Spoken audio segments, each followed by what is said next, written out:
Welcome to the Wally Show Aftercast. All the stuff we didn't get to during the course of the show today. I could not wait to get to the Aftercast today. I was chomping at the bit. I almost had the board in the wrong profile, which would have gone out over the air instead of being recorded here for the Aftercast, because I just had to find out. I seen a thing on our calendar of Dr. Carly visit, because we try to post like our personal stuff on our work calendar in case it could interfere with work. And Betty Rock has a Dr. Carly visit. Now we affectionately call her the witch doctor, to which somebody was like, is she really going to a witch doctor? I'm like, no, I had to explain it because it's like a holistic medicine. And so we make fun of that because Gavin and I are into like doctor school people in Western medicine. But Betty Rock, so a couple questions here. Are you not feeling well? Is that why you're going to Dr. Carly? No, I feel fine. Oh, you feel fine. So why are you going to Dr. Carly? Like, I have a shoulder injury, so I need to go to my doctor. Mm-hmm. But if I feel fine, I don't just go see them. Well, the thing is that I've come accustomed to my unhealthy standards of living, which are just eating junk food, not eating my veggies like I should. Okay. And so that takes a toll on your body slowly, gradually. Really? And so you wouldn't notice with you. So what she's doing is that she is making sure that I keep my engine fuel of good on the good things. Okay. Well, so I go in and she tests the different things. And with really weird things like bags of paper. Yeah, like sticking my finger in my ear and making the okay sign with my fingers and lifting your leg up. Yeah. Dr. Carly needed some gas money, I think. And so she called Betty, said, hey, I think you need a checkup. No. So you said you wanted to go in. She didn't call you. Because the last time I went to see her, I think I try and see her maybe every 4 weeks, maybe something like that. Oh, wow. But anyways, last time she got what she said, how she puts it is like, your body is like a car and your energy is like the gas tank. Mm-hmm. And so I was really low on energy. That was the reason I went to her in the first place. Mm-hmm. And she gave me these vitamins, and I mean, it helped. It did. Did you feel them? It did. Okay. I mean, because vitamins are important for life. It's important. But anyways, through that exam, she's able to find all the different things that are not good for me. Okay. And so last time she checked my thyroid. Oh. And so she gave me these vitamins to take to help get my in your throat. Your neck, Is it really? Yeah. And to get my thyroid back in functioning and stuff. Okay, the thyroid is something that when it's out of whack can really mess with you. Or messing with it and throwing it out of whack when it didn't need to be messed with could be dangerous as well. But again, went to doctor school somewhere in the States. No. The guy ran the business in the back of a van. I don't see what the problem is. Oh, you know what? If it may, I'm learning to live and let live. Like if are you? Yes, because it sure doesn't seem like it. I know it doesn't feel like it right now. I'm trying to understand. This is a fact finding mission for me. I want to understand you better. Do you? I don't. And just want to judge me. Yeah, I do. Honestly, no. So I want you to save money. Honestly, me too. No, but does it make you? But when you leave there ultimately and you get some vitamins or whatever, it does make you feel better. What it does is it helps me feel like I'm at least taking a step in the right direction, because I know I can't do it on my own. Sure. So, if it were up to her, she would want me to eat a handful of vegetables every day or more, and I would like to do that as well. The problem is that I need a chef to do it for me. I'm not going to do it myself. You can't be the chef? No. You just gotta roast those veggies. No. You just throw them in the little bit of olive oil, a little bit of garlic powder on top of them. Can you come over and do it? I'm sure. I'll bring some broccoli here because we have an oven here at work. Yeah. I'll make us some because I need to do the same thing. I'll start doing I'll it. eat You the choose broccoli. some broccoli. No, all three of us. No, I will not. All three of us. You're the one bringing smoothies in tomorrow. I'm doing smoothies tomorrow. I felt like I wanted to do smoothies. Put some Is that kale? your way of he's not going to do I'm kale. not doing kale. All he's going to do is strawberries and bananas. Yeah, that's it. That's it. Strawberries and bananas and some apple juice. Which is still not bad though. So much. Apple No, I mean it's better than your handful of nerds or your cotton candy taffy. Right. But that's comparing like the worst of the worst. Right. With bring some protein still powder. a lot of sugar. Ooh, yes. Oh, Really? we can bulk up a little bit. No, I don't. I'm already bulking up. That's the problem. Are you? Yeah, I got it. Not bulking up in a good way. I'm fattening up. Is that why you're doing the smoothies? Is because you feel like you're? Is the suit, the wetsuit that you have to use to get out in the water? Well, fortunately, I don't. Is it not fitting? I don't Can you have not to wear zip it up No, anymore? I don't have to wear it right now. It's warm enough, and so I don't have to wear it. But I will be in wetsuit season soon. No, I'm going on a cruise, and You always do this. But Every time you get on a cruise, you're like, I got to get bikini ready. I do, but you never do. But we're going to a cold place, so I don't have to be bikini ready, which is good. But like I don't like because you eat so much on the cruise and stuff too. Like I don't want to go in heavy and then add to all of that. So I'd like to go take in it skinny, down a little bit, so that when you indulge, it won't be as bad. Exactly. Like I'm it's damage control is what this is. Like, why don't you just do the I didn't diet on the cruise? I can try that. It's hard, but then last night was my send off. Last night was my maiden voyage into this. What was it? What'd you have? We had shrimp. I make fried shrimp. My wife and I love this. It's my dad's recipe and stuff. And so we made that. And the last time we each had 23 shrimp, and we both were like, I'm a little hungry.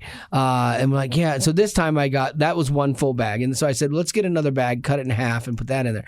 Well, when she put that in there, that was she just kind of eyeballed it, and it was another 24 shrimp.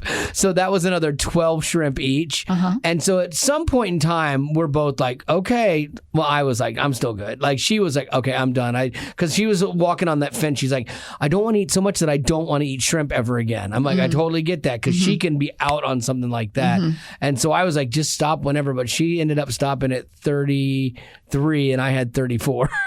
Pieces of shrimp. Yeah, actual medium-sized shrimp. But we had nothing else. We did no sides, she made some bread. I had 2 little biscuits. That was it. But it's all about the shrimp. Shrimp is a very good source of protein. Yes. And like one of the better, I'd say probably top 5 sources of protein. It's also a great batter delivery. I understand. System. Yeah, I understand that you I was going to say, I mean, it's maybe a good delivery of protein, but when it's all fried, is it still? It was probably. I still wouldn't sit there, and I personally wouldn't sit there and claim that as being unhealthy, especially because there's a betting part of me that says you probably didn't eat a ton of food leading up to that. No, we didn't, because we knew it was one of those meals we like a lot. And so we'd gone to Arby's after church, and I had the smallest Arby's sandwich I've ever had in my life. It was like, what in the world? And like a few fries, so I didn't go nuts. Yeah. And those are the only 2 things you had that day. Yeah. It was just a bunch of shrimp. And cereal in the morning. Okay. I had a lot of Raisin Bran. But again, that's good for you. Okay, now we're starting to tank. Did you put the extra sugar on top? I did. Did you really? Oh, yeah. Like, what I did I would love to get you and Dr. Carly together and just see what she has to say. She because could probably fix your shoulder. I would confound her. This is coming from a guy who thought pasta was a healthy option. Okay, here's what we'll do. Is. I shot a video of my breakfast routine, but I did not post it because I thought, who wants to see this? Actually, I thought it was interesting at first, and then I went, it's probably not. But I will. It shows you what I did for how I do the sugar in layers of each thing. And so, well, because Raisin Bran, I'll post this on Instagram, but like Raisin Bran, you can't. If you pour all your Raisin Bran in and then you cover it with milk, it gets really soggy. You can't see your raisins, and then you're digging around trying to find them. So what I have come to do is I feel like it's just like a grandpa podcast. It's a cooking show. Then I add some fiber. This is the so class I can stay regular. This is Wally's instructional video at the retirement home. But this is important because when you want to eat, when you want to eat like cereal that doesn't get soggy because it gets so soggy. So what you do is you put a little bit of cereal in there, then you take a spoonful of sugar out of your sugar bowl and pour that all over there. Then you milk it, and then you eat that little bit. Then you go ahead and put more cereal in there, a little more sugar, then you eat that, and you just keep eating until all the milk is gone. So you got sugared milk. Yeah, at the end, the last sip like is amazing. ice cream. The last sip is so good because you have to drink that last little bit of milk, and it's so sugary at the end. It's great. It's like if they made like sugar coated cows. Is like that's how good the milk is. Yeah, there's something wrong. Yeah, so I guess that was my day. So I guess I did have a lot yesterday, and so that's why I was kind of like, okay, I gotta dial this back in. So you can do it too. Smoothies are your option. Yeah. Are you going to go back to the turkey sandwich? The plain turkey sandwich? Turkey sandwiches for lunch. You stick to the same old. I do. Turkey sandwiches or maybe one peanut butter and jelly or a ham, and then do the ham and just get the protein. Buckle down and do that for the next 20 days before I leave, and I might even do that wall yoga. No, you don't need workout. Just do the activities you do. Like do the pickleball. Do the. What happened to your ab crunch thing? Oh, I still have it. My cat. How's it going? Not good. Obviously, look at me.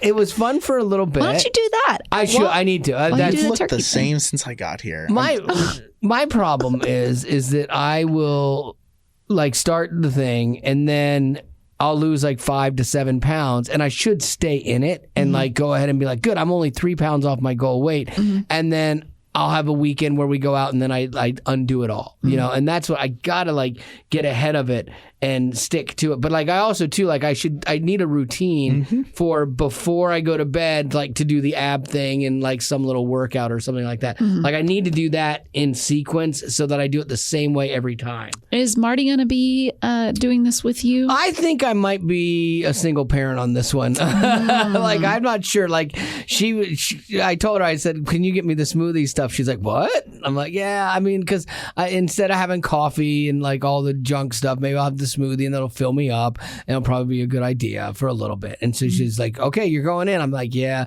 you can join me if you want. And she's like, okay.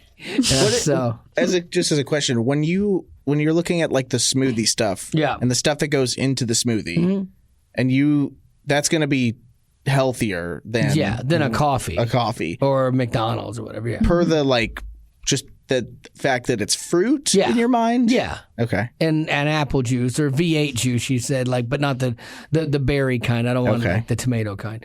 That's gross.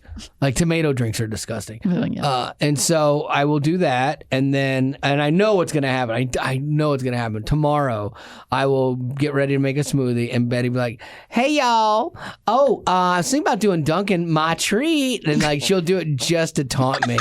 Because she hates to pay for when breakfast. He gets here. Yeah, like then I have to decide. Oh no, because I know I would make the wrong decision. I'd be like, let's start on Wednesday. Don't waste it. Yeah, you can't waste the good stuff. Oh yeah, I know. Yeah. I need help. I need a little help. Amen. Okay. Or what if Nubia is like, Wally, come and see I have a big greeting for you. Oh, Nubia, you're the best. Oh goodness. All right. Well, I told Betty I wasn't going to be here on Monday because I was fairly sure I was going to win the Powerball. Turns out no one won, and everyone is back at work today. Why did no one win? Because no one won. And so actually 5 people won, like got 5 numbers, I guess, or they got all the numbers but the Powerball, so they each won only $1 million out of 600. That's all right. No, this thing was $650 million. But here, when you start doing the math, this is where it gets really wonky. So if a winner took the payout, the one-time payout, because you have an option, they can pay this to you over 20 years in an annuity, basically. So you get a payment or multiple payments a year, and it's a lot, and you get to keep that whole sum.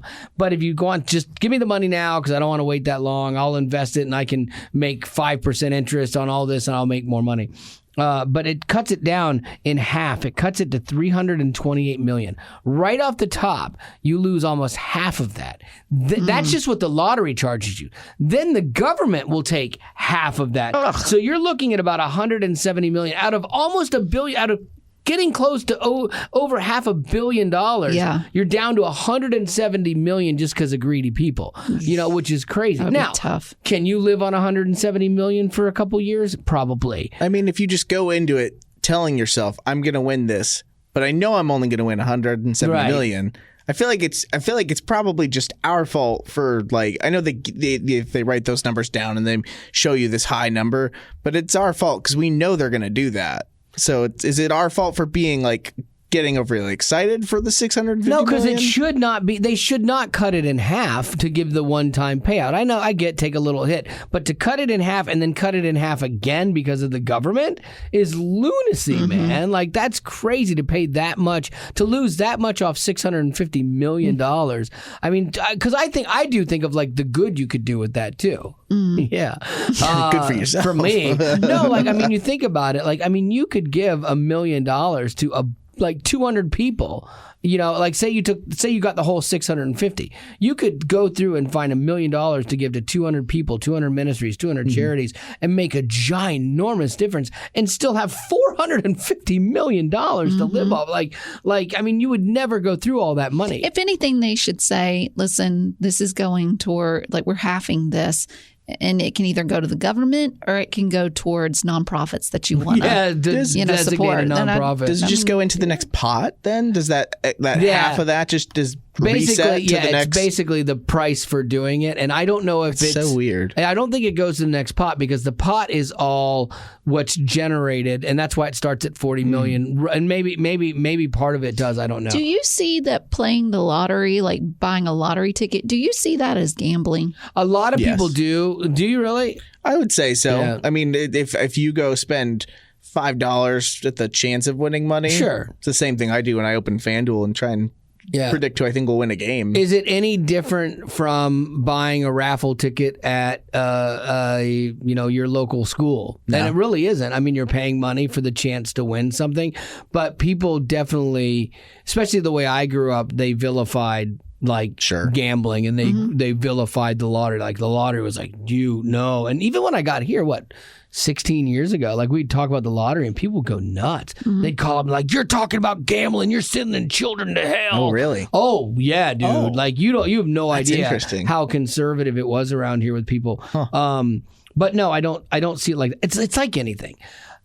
Balance. You hear me talk about this all the time. The most imbalanced person on the show talking about balance. But like, it really does come down to that. The Bible even talks about drinking. The Bible doesn't say don't drink. The Bible says don't get drunk because there's a problem. The Bible doesn't say money is bad. It says the love of money is bad. And it's the same thing with the lottery. If you are putting your hope and faith in money saving you and money solving all your problems, and this is what your focus is, then you should never play the lottery. It's a mess. If you're like, I play a couple bucks and it's fun and it'd be fun to win, but that's it, and you forget you have a ticket or whatever half the time, fine. But when it becomes that God to you, that's where it's the problem. Or when you are spending exorbitant amounts of money on it when you should be spending that on other things, or you're not tithing so that you can play the lottery. Like all of that is out of balance, and that's where I think it's a problem. Or you're hoping that like the money you get is going to help you sustain the rent that you have coming up. You're like, oh, this is going to be really good, so I can have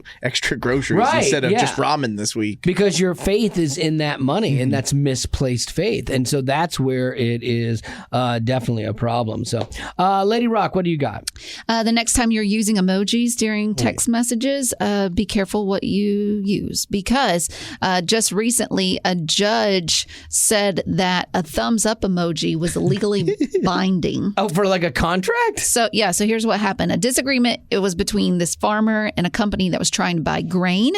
So the buyer for the company sent a mass text to a bunch of farmers trying to buy around 100 tons of the grain. A farmer named Chris, he called him back and they talked it through, talked about buying the grain.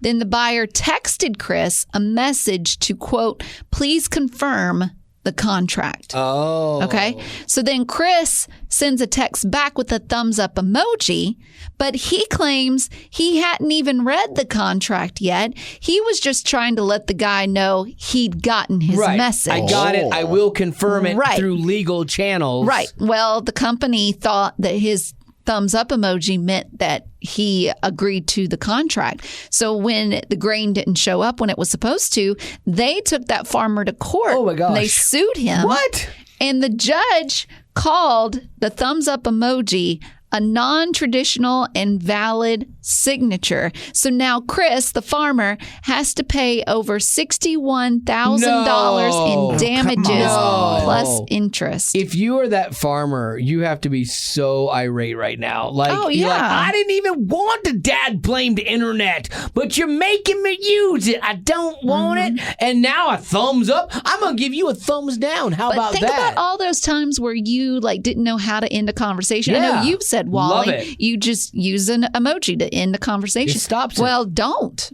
now because you don't know if it's going to be legally binding. That is crazy. The fact that a court said that there's no signature, there's no nothing. Yeah, just a thumbs up emoji. Anybody could have done that. His kids could have gotten a hold of his phone. That's what I would have argued. I didn't do it. Prove it. Prove I did that. Yeah. How can you prove? Unbelievable. $61,000. 61 plus interest. That is plus crazy. That's just mean on top of it. You got some birthdays, Lady Rock? I don't. What? I don't have any birthdays. If you would like to get a birthday in, is it text the word birthday? I believe it is. Let me because we just have a test form it for it, see. so that you can text the word birthday in, and then you can ask a question, because we love when you ask questions as part of the birthdays. Nope, it's not birthday. It's not? Well, that seems dumb. Really? It's not. Maybe we never set it up. And maybe it was all just off the website. Okay, I got it. You text the word shout out to 9197. All one word? And there you go. There you go. Well, congratulations. And I think that's going to do it for our Aftercast for today. Wait. What? Did you have a question left over from a previous birthday type thing? A lot of them are ones that we've already gotten before. Okay. Sounds like Wally wants to be done. We have a meeting. And I got to get ready for that. So we're out. Thanks so much for being a potty. That was a very horrible end, and we apologize. We will do better tomorrow. Growing up in poverty has never been easy for children, but with the added challenges of the pandemic, conflict, and natural disasters, families around the world are facing an unprecedented food crisis. Unfortunately, those who are already hungry are now even more desperate. But by sponsoring a child through compassion, you can help provide life-sustaining essentials such as food and clean water. And with your compassionate support, that child can not only survive, but also flourish. You can find out how and choose a child to sponsor when you click on the compassion banner at wayfm.com.